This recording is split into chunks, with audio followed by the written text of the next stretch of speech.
See, first of all, when we talk of the word strategic autonomy, so I have a bit of a difference on this phrase itself that needs to be clarified.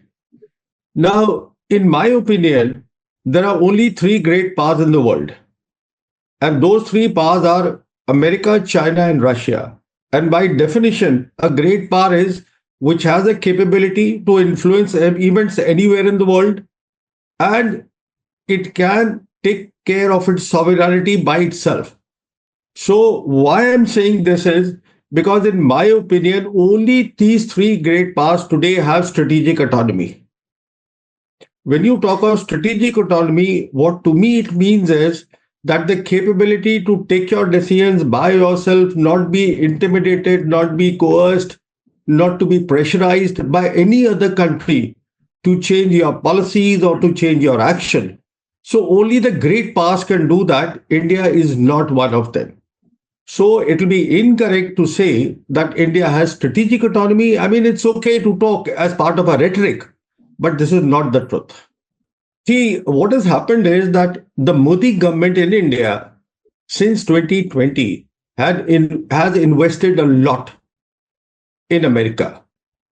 And the reason for that is simple that in 2020, the Galwan killings happened between India and China on the border. So, consequent to that, India has signed practically all the military foundational agreements. We have signed that, we have done much more than that. If you see the list of agreements that have been signed, in my opinion, India has become a de facto ally. This is one part, de facto, not de jure. And the other thing is that now we are embedded. When I say now, that means India is embedded in the Indo-US Pacific Command Defense Network.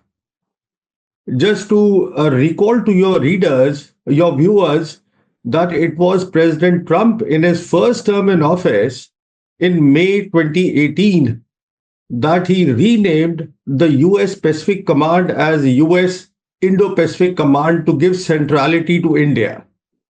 So in his first term in office, the Trump thinking was entirely different. In the second term in office, the thinking is entirely different. In my opinion, what most analysts say that President Trump is unpredictable, I do not think he is. Because if you see, even during his election campaigns, he made it very clear that his focus was MAGA, which is Make America Great Again. And this was to be made great again by a policy of isolationism.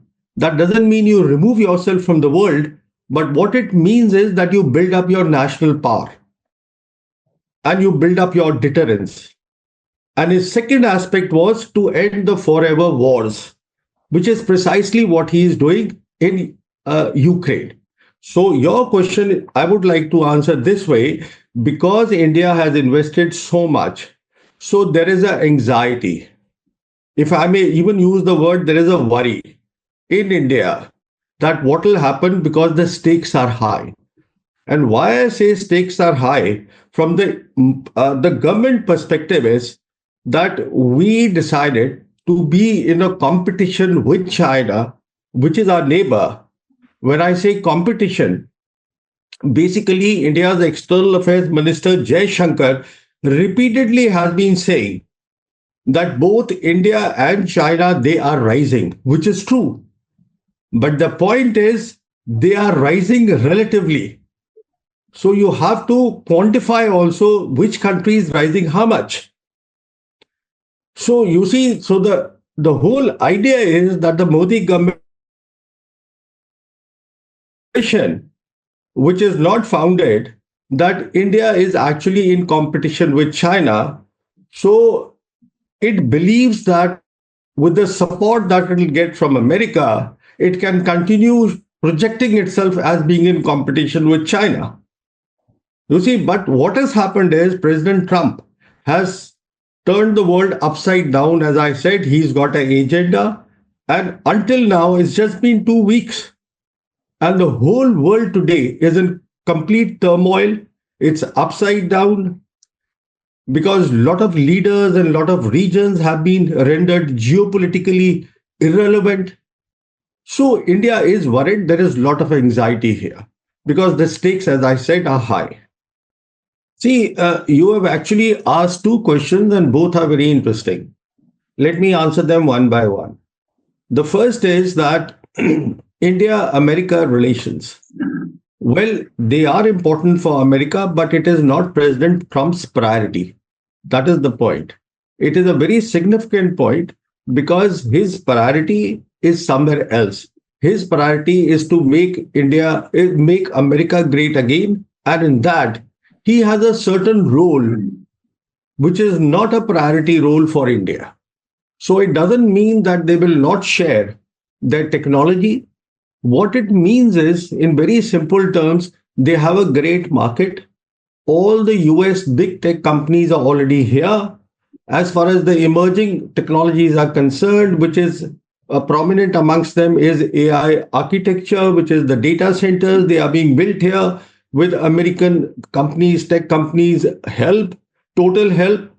And then you have these semiconductors. So all this is happening. But the government policy, the White House policy is not a priority for India. That is point number one. Now, the second question that you raised is equally interesting. You see, when we frame a foreign policy, what we consider in making a foreign policy is things like any country, it is not specific to India.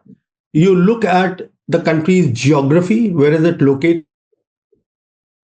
You look at the country's history, and you look at a country's national power.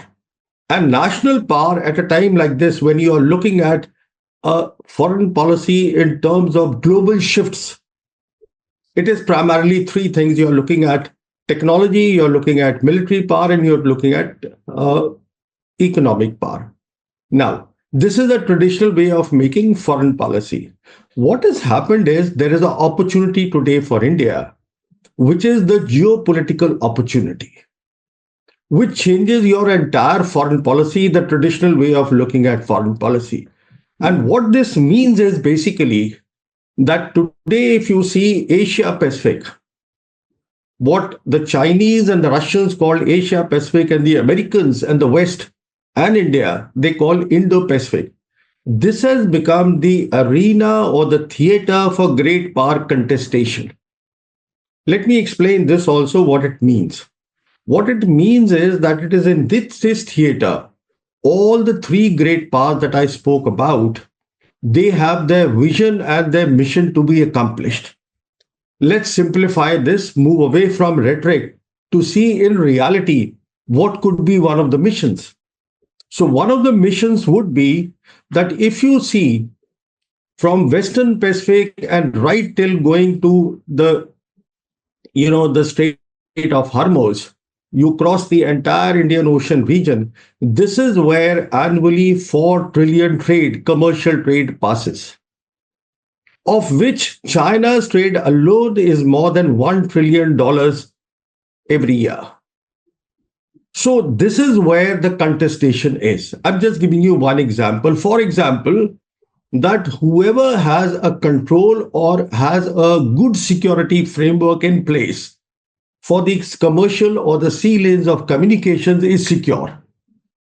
So the aim of in my opinion, the Chinese and the Russians, they are looking at how to make that trade secure. And in my opinion, because the Americans believe in a balance of power politics, in a zero-sum game, so they want India, especially in the Indian Ocean region, to be their military bulwark against the commercial trade which passes through that. So my point is going back to where we started, foreign policy. So there is an opportunity for India. And what is the opportunity? The opportunity is that all the three great powers today need India because India is located so well. It is right in the middle of this contestation area, the theater. Now, if Trump has withdrawn, when I say withdrawn, that means it is not a priority. It is not that India is not important at all for America, not a priority. Then India should consider its foreign policy because after all, what is foreign policy? Foreign policy is an extension of your domestic policy. And what is our domestic policy for India today? that by Prime Minister's own admission, 80 crore people, which is 800 million people, are below the poverty line. We are a poor country. So our foreign policy should be how to make the lives of these 80 crore people better. Now, if this is what it should be, then obviously we have to consider China. Why has the contestation come? When I say global contestation, why it has come from Europe to our region is primarily because of the rise of China. So when you look at your geography, you look at your geopolitical opportunity, and you, because Russia also, as you see, now Russia is a huge country. The better part of Russia landmarks is actually in Asia and not in West. And they also have shifted their gaze from West to East. So everybody is here, the three great powers. India should look at now its national power, which relative to China is very small. It has geography, it has a market, it has a history, it has two military lines to contend with. You see, with Pakistan and with China, and it has an opportunity. And what is the opportunity today? The opportunity is BRICS. That is the opportunity. India is a founding member of BRICS, which is why I keep saying, and this is my conviction, that if India invests in South Asia, if it invests in peace, it will get development. We want peace with Pakistan. We should have peace with China. This is critical because, and again, how will the peace come? Let's say with Pakistan, peace cannot come if both the countries have a zero-sum game mindset, which they have today. Because any small thing happens, even this cricket match that was going on, it is about Pakistan ko hara diya, India ko hara diya. No. You see, there is a different format. A format which has been given by China, accepted by majority of the global South nations, and the format is move away from a zero-sum game and look at win-win situations. So we have to look at win-win situation. If India and Pakistan can look at win-win situation, we will know where to place Kashmir. We will know what is our priority. We will know what we get from one another. So this is my suggestion for India, that now that an opportunity has come, and because the Trump administration is right here and they have their own thinking. So while you go along with America, but make sure that you focus more on the country which is a global South country that you are. India is a global South country, and you should make friends and peace with your neighbors. President Trump, when he was first asked about BRICS, he didn't know anything about BRICS. In fact, he was trying to find out what is BRICS. As I said, there are three great players which exercise strategic autonomy. In BRICS, two of those great powers are there. So to say that Trump can influence BRICS is not a sensible thing. It doesn't make sense to me at all. Because those two great powers have strategic autonomy. And this is why the global South is gravitating towards that. So that is one. Second is the threats of Trump that I will impose 100% tariff on people who do de-dollarization. Now, if you see the trade between China and America, it is a huge trade. And despite everything that he is saying, I'm sure you know that right now there are people on the economic side of both China and America which are talking with one another. Because the trade is huge. You cannot ignore China.